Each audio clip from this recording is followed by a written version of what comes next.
Орманға қош келдіңдер, достар. Бұл түрлі жануарлар бірге өмір сүретін әсем екен. Бүгін біз олардың қызықты әлеміне саяхат жасаймыз. Міне, алдымыздан көңілді қоян секіріп шықты. Ол орманда әр күнін ойынмен өткізеді. Ал мынау жаңғақ жинауды жақсы көретін еңбекқор тиін.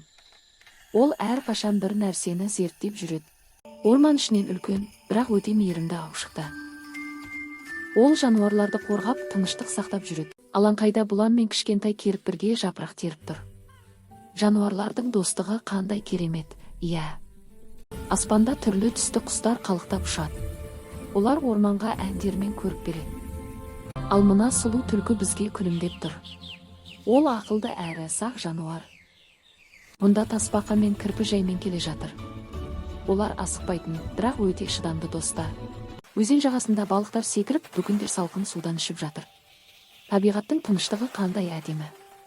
Міне, піл бәріне көңіл көтеру үшін су шашып ойнап жүр.